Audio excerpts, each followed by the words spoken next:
Hello and welcome, Star People. This is APM, your intrepid star guide and cosmic detective. And welcome back to the Outlaw Astrology podcast, where we explore the cosmic connections in the most unexpected places. But before we dive in, a quick trigger warning. Today's episode deals with true crime and violence, so please take care of yourself and feel free to skip this one if needed. Today, we're taking a cosmic look at one of the most infamous or unsolved crimes and cases in American history, and it's the Zodiac Killer.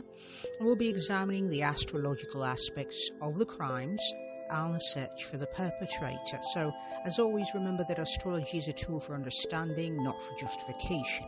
But first, some quick housekeeping. Don't forget to rate, review, give us 4 stars. Also share the podcast and subscribe if you're enjoying the show. So check out our newsletter, Outlaw Astrology's The Daily Stargazer, for exclusive content and more. And the links will be in the show notes, Star People. Okay, so what we're going to talk about is a cosmic enigma and the timing of the Zodiac killings. So the significance of the dates of when the Zodiac struck will start with the first day, which was the 20th of December 1968, and there's lots of mutable energy, also lots of cardinal energy in the sky. The sun was in Sagittarius, and the moon and Mercury were both in Capricorn. Both were out of bounds, and what out of bounds means is that they are uninhibited. That means uninhibited emotionally and uninhibited mentally.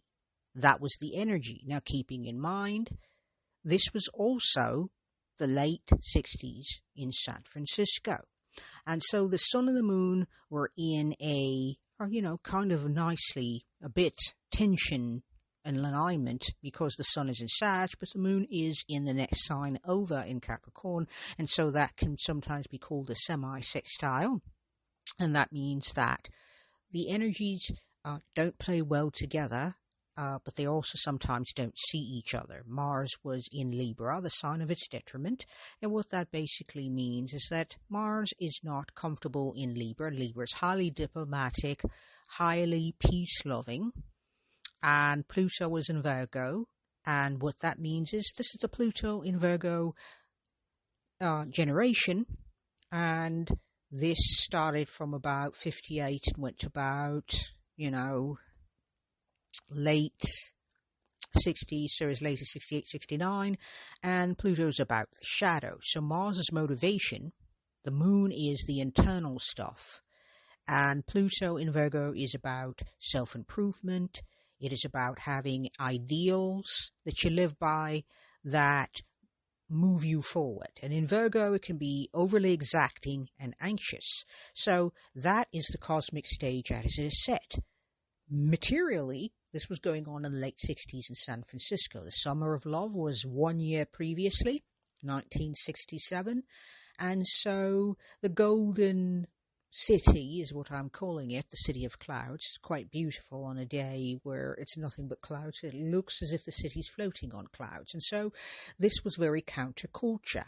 Previously, in the 50s, and as early as 1964, it tended to be very uniform, very conformist, that sort of vibe. And as we moved into, the Pluto and Virgo generation, and at some point, about as early as 64 and going into 65, Pluto and Uranus were both in Virgo and conjunct. And so that's a big deal when the two heavy hitters like that meet up in one sign. And then Uranus moved on to Libra, and Pluto hung about in Virgo for a while. And so that vibe is very counterculture. It was very polyamorous.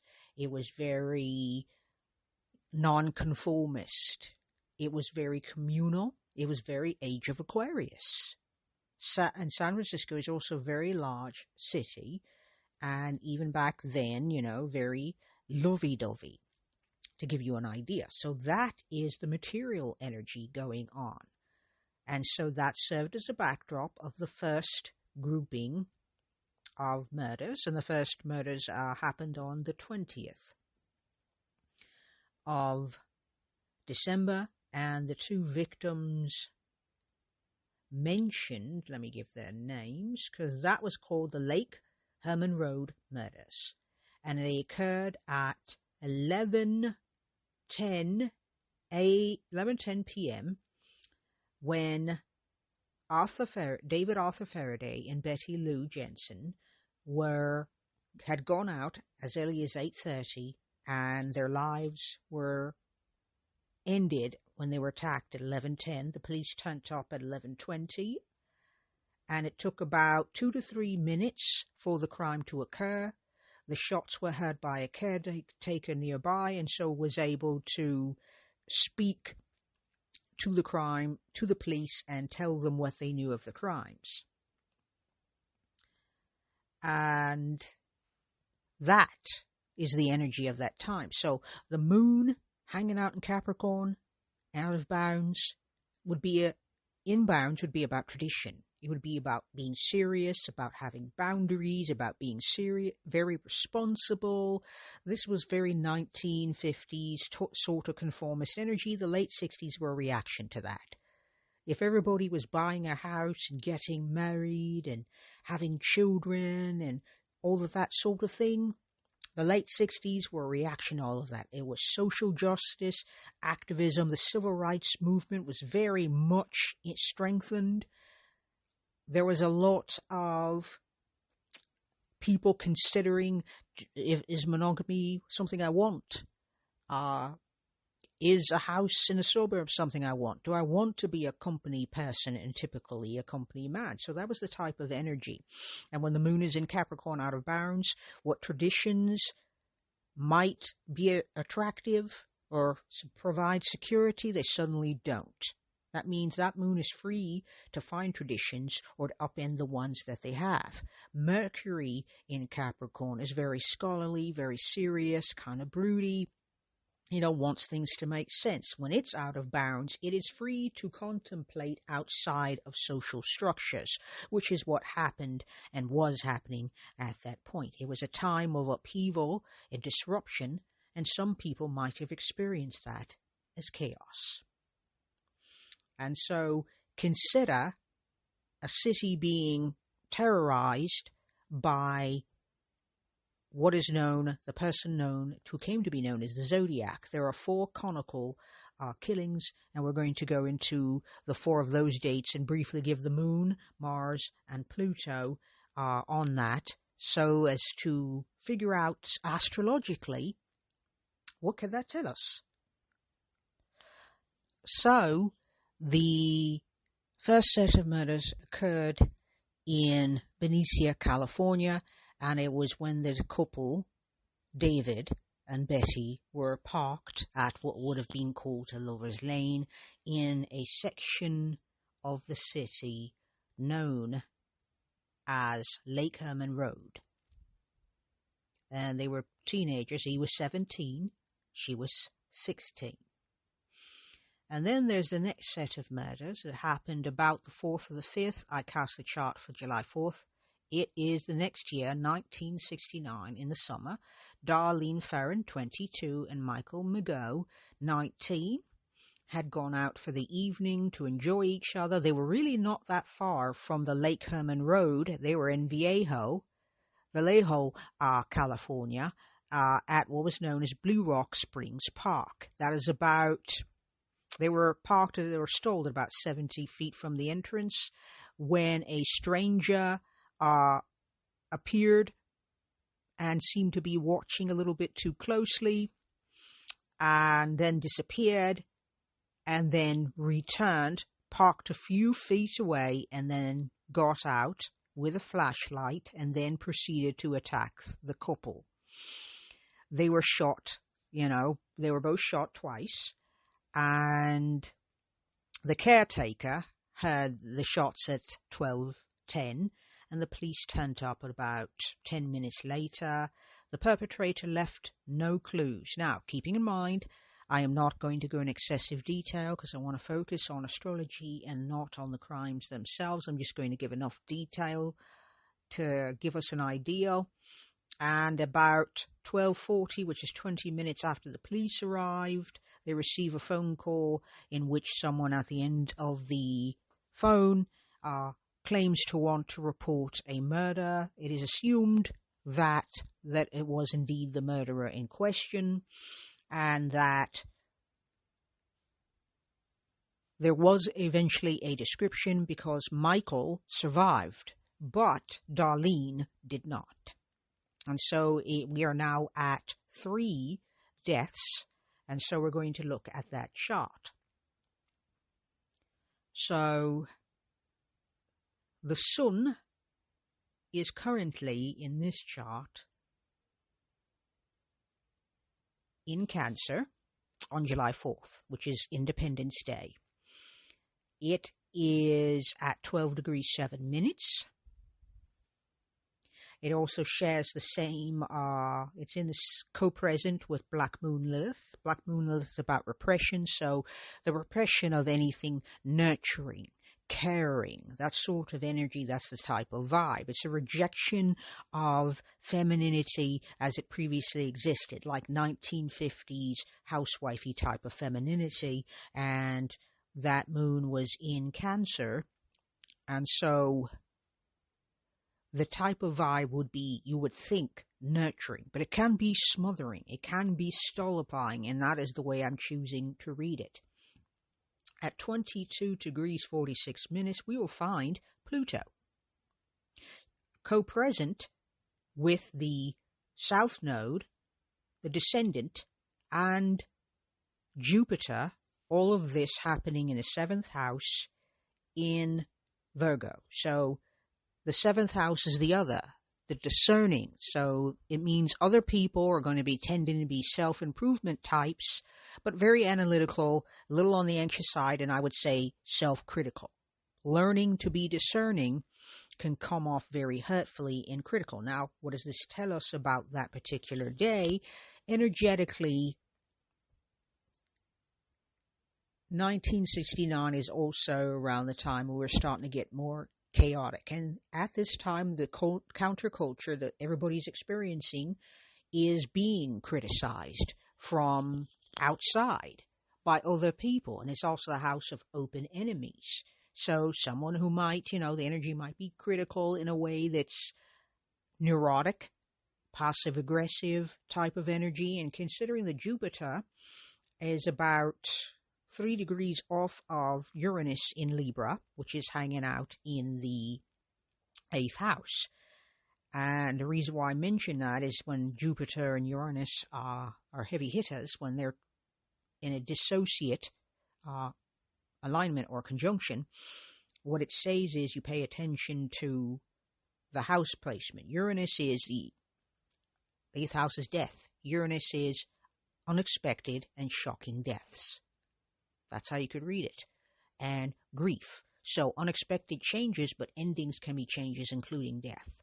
Jupiter is not in the sign of its strength. It is in Virgo. It doesn't do well in Virgo because traditionally Jupiter in Pisces Jupiter ruled Pisces, and so that would be considered a home sign once upon a time. So still not entirely comfortable in a sign that tends to worry and tends to be neurotic and over analyze things and have analysis paralysis. So the counterculture is suffering from a lot of critiquing from outside, and it feels very uncertain and chaotic. Now Mars is at 1 degree, and it is in Sagittarius in the 10th house. And what that tells me is the opportunity for new philosophies, new ideas. And the reason why I tell you that is this is the backdrop, a new philosophy, new worldview that's more inclusive, that seems to honor differences. And it is in a sextile with Uranus and Libra, which is tactful, diplomatic, but it's still shocking and unexpected endings, and Mars in a fire sign, especially if it's Sagittarius, that can be excessive fire. It could be excessively aggressive and excessively assertive, and meaning, even in a sextile, it could be because Mars is a lesser malefic. It could also be read as that sort of unexpected deaths due to a very assertive and very aggressive Mars based on a philosophy, and it's Mars also retrograde, which means internalized philosophy, meaning that whatever's motivating this Mars, it's their own convictions, and also a philosophy that may not be easily understood. Now, Jupiter is also calling the shots from the seventh house being open enemies and long-term partnerships, but it's calling the shots in nitpicky energy of Virgo, so kind of exacting, this is the way it is type of energy, an idea that can make someone very anxious. And so is it possible that the killer, this energy would affect them too? They have to take action on it, but it would affect them. And so this Mars has its shots called from the seventh house of connection. And so it may be that. Is it possible that the killer had very distinct ideas, given the uncertainty of the city? And as we shall see later, that when the killer wrote 15 different letters from 1968 to 1974, the most famous being the one that says, "This is the zodiac speaking," some of those letters were hyperbolic, and some of them were kind of, "I'm upset," or you're not taking me seriously type of vibe. So it can be a I feel invisible, nitpicky type of energy, and also having very exacting values. This is the way it is. This is the way people should be. And if they are not, I might not take that well. So the moon is in Pisces on this particular day. So very sensitive, emotionally empathetic type of energy. Ideally, that's how it's supposed to be. And the moon is squaring, let's see what I want to share. Okay, so the moon is in a sextile with Saturn in Taurus. And so Saturn in Taurus wants details, very detail-oriented, very specific, keeping in mind energetically, on the day of this crime, there were no real leads. I mean, yes, there was a description by one of the victims. Michael was able to say the guy was about 5'8". He was heavy-set. He had brown hair, and this is what he looked like. And so they were able to create a drawing based on his description. But there was no DNA. There was no forensics that could be used. And keeping in mind the forensics were not at their height at that point. So that sextile, and the moon sextiling, could make someone kind of very serious and a bit on the rigid side. Saturn is a hard taskmaster. It likes details. It's serious. And it's hanging out in the third house. So someone who would be very serious, very detail-oriented, and willing to take their time and be patient. It is also in a trine with the sun in Cancer. So that sensitivity to and creativity, because creativity, star people, can be used to do horrible things as well, like commit murder. And so you have to be able to improvise in order to commit murder.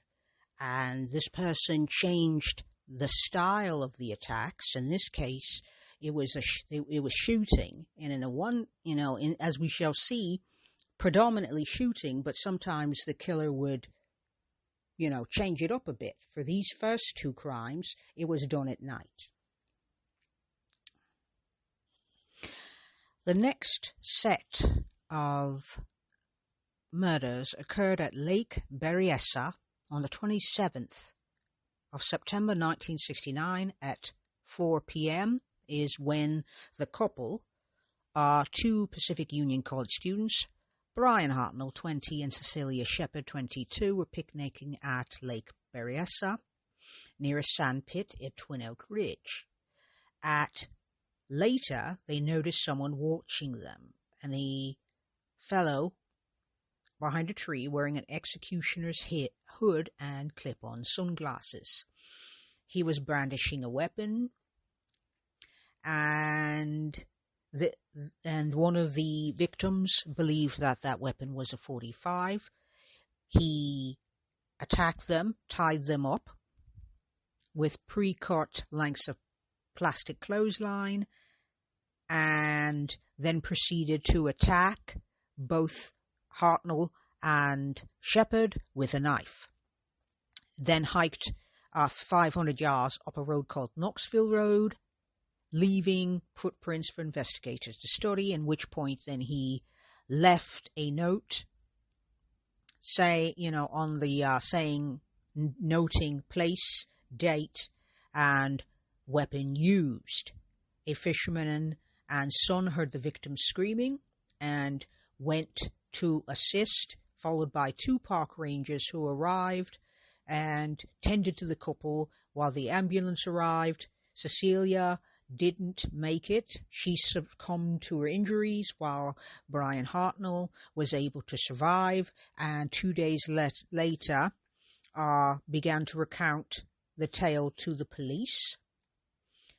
And eventually, other people pointed out that they had noticed a suspicious character hanging around the park as early as 2:50 p.m. And eventually a sketch was created, except this suspect was 6 feet tall, whereas the other suspect was 5'8". He was also rather large build, but there's, as we can see, a discrepancy in the descriptions, okay? And so that is that particular crime that took place in Napa County, California. And eventually the Zodiac reached out, or at least presumed to have reached out, at as early as 7:40 p.m. on that day, and told the dispatcher he wished to report a murder, no, a double murder, and then confess to the crime. He did not hang up the phone. And eventually they found a palm print, but were not able to match it to any known criminal in the area. At that point, the sun was in Libra, in the 8th house, alongside Uranus at 4 degrees. So that is basically what's called a partile conjunction, and that means they're at the same degree. Uranus is at 25 minutes and the sun at 45 minutes, so it's rather tight. And that basically means very unconventional energy, because Uranus is an outer sign, so you're going to read the house placement in the conjunction before you read that it's in Libra. And so unexpected, because the 8th house is about transformation. Transformation can also be read as death, so unexpected deaths. And it was a couple, much like the previous two crimes. It was two people, always two people so far. Alongside of the Sun and Uranus, so unexpected, shocking, there is Mercury, followed by Jupiter.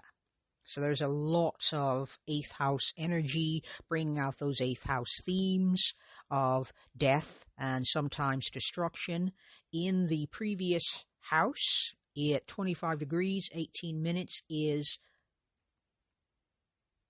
Pluto, still doing its thing, and if we look a little, let's see, find Mars is in Capricorn at 4 degrees 19 minutes. And so let's have a look at everything I've just mentioned here. So Pluto in Virgo is exacting but very anxious, very idealistic, and wants the world to function in a certain way. And having ideals is beautiful, but sometimes those ideas can be underpinning power. Now, Pluto's also about power and about how that power is used. And with Virgo energy, it could be very exacting, high standards that no one can live up to type of vibe. And keeping in mind this was the late 60s, and which was a reaction to the 50s. Uranus and the Sun and Mercury is unexpected and shocking. The Sun is about the self and the consciousness. Ideally, like I said, it's couples. So the death of couples. And Mercury in the 8th house is all about, thinking. You could interpret it as thinking about death. And Jupiter in Libra could be excess. So an obsession with death, an obsession with power, an obsession with having power over. Mars is in the 11th house of the community, and also the future. And it is in Capricorn, as I've said, and that basically means a very serious with an objective, one objective. Now, a person with an objective, when it's focused on, building something, creating something, being helpful and helping others is beautiful. However, when it's being used to take people out, as in murder people, then this is a totally different vibe. And so this is having an objective. I want to do something. I want to make a statement. I want to say something. The ascendant is in Pisces with the North Node riding alongside, so it should be about compassion. It should be about kindness, but keeping in mind this is Neptune ruled, so it can also be highly delusional. And Neptune is hanging out in Scorpio in the 9th house of the higher self, higher learning, but it's also about the university. And keeping in mind, these were university students who had popped over to have a picnic on a nice little autumn day that turned out quite dreadfully for them both. And so Neptune in Scorpio, we're dealing with power, we're dealing with ruthlessness, and we're also dealing with sort of a kind of a guarded type of energy is, I don't want you to see me. Because Neptune is about dissolving the ego as opposed to strengthening the ego. It is about transcending, in a manner of speaking. But it also could be the illusion of transcendence, keeping in mind that Eastern philosophy was making its ascension at that point. So it also could be about illusion. And the ascendant and the North Node are in a trine with Neptune. And so, yeah, definitely an idealism that is more towards delusion than anything else. Mars is in a trine with Venus.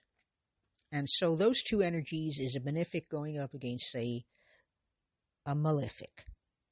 Both of them in Earth. And so you want to create stability. You want to create safety, and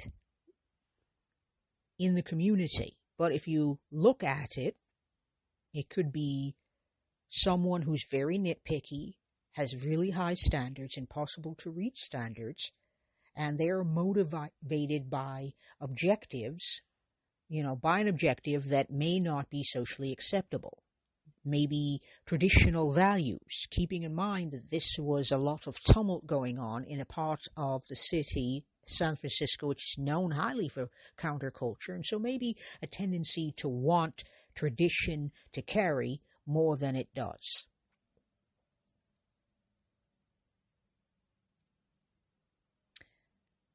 And we've also got a square from Uranus, the Sun, and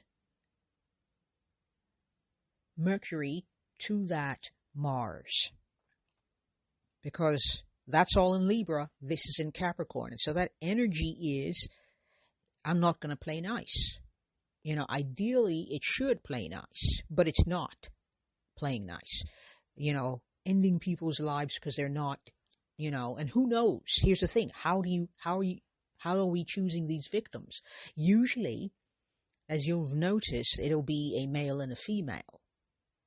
So what could this tell about us? Well, there's definitely we're not getting that loving feeling. That Venus is in the 7th house. So we're not getting that loving feeling as of this particular crime. And so when those two energies are trine, it should work out. But what if the objective is there's something against relationships, against couples?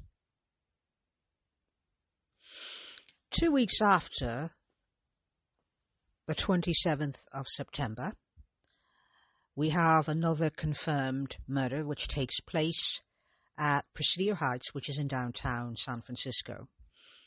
It was at 9:40 p.m. The Zodiac hailed a cab, which was driven by a doctoral student named Paul Stein.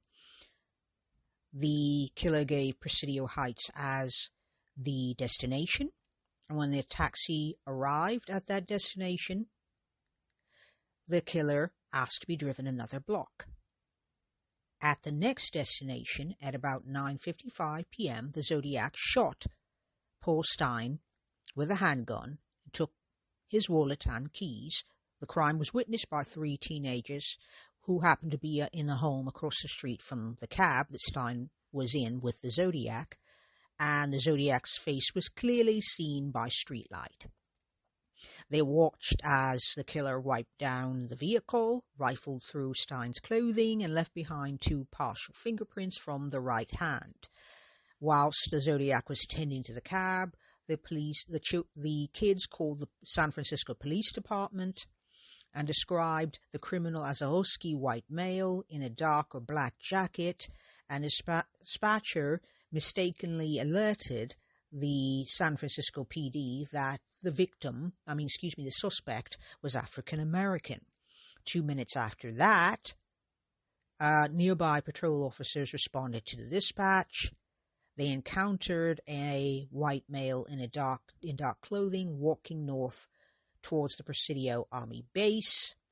They pulled the man aside and asked him if he'd seen anything.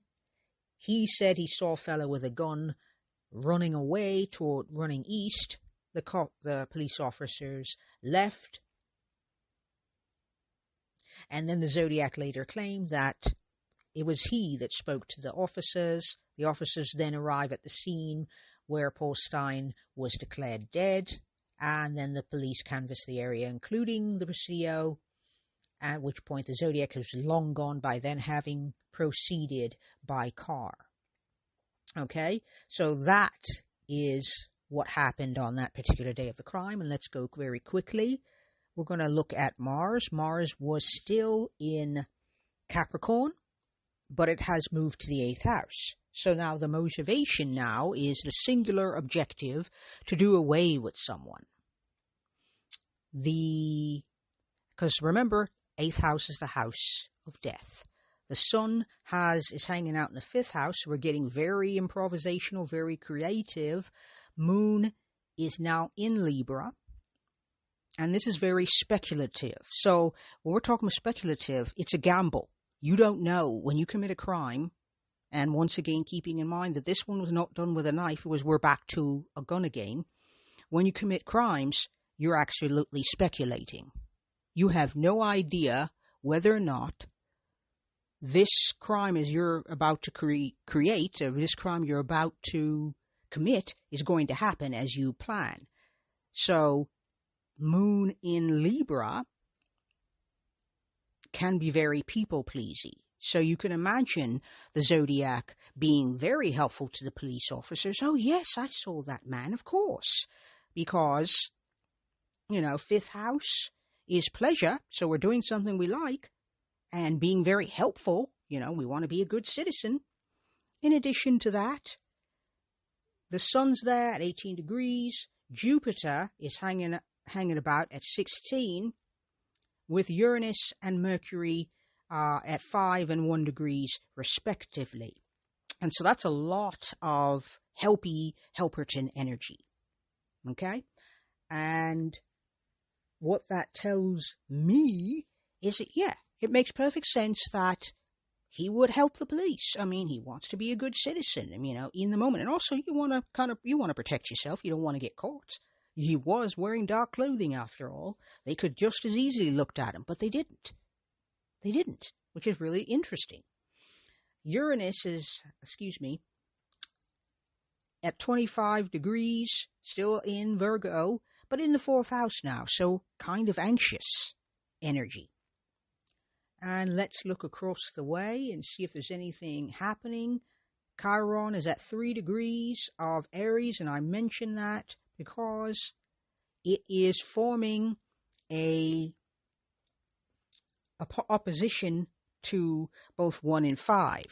The 1 degree and 5 degree of Libra, Uranus, and Mercury. And what that basically means is that unconventional thinking, unexpected, shocking thinking, shocking thoughts, that sort of thing, in opposition. So old wounds being opened in the community because of aggression. We're talking about that Aries Chiron, and it is ruled by Mars and Capricorn in the 8th house, which is the objective of bringing death to people. And this is going to be a cliffhanger, star people. So, we're going to wrap this up, and we're going to come back next week. And so right now we're talking about the intersection of astrology and true crime and whether or not it can offer up unique perspectives. But it's also crucial to approach such analysis with caution and respect for the victims. In addition to that, whilst astrology can be symbolic and can play a significant role in understanding the zodiac killer case, it's important to remember that astrology doesn't predestine anyone to commit crimes, nor does it predestine people to die. Okay, so I encourage you to research other cases using the lens of astrology and look for astrological elements. So to see if it illuminates things for yourself, And how might these influences help us understand criminal psychology? Can it? And by the way, police officers tend to note the preponderance of crimes on full moon nights or things of that nature. So there's that to think about. So housekeeping. The Outlaw Astrology has the Daily Stargazer newsletter, and that will be in the show notes. And if you want to follow Outlaw Astrology, we are on Instagram, Pinterest, and YouTube, and those will be in the show notes as well. And so that's all for now, Stargazers. Remember that the cosmos may guide us, but our actions are our own. Stay curious. Peace.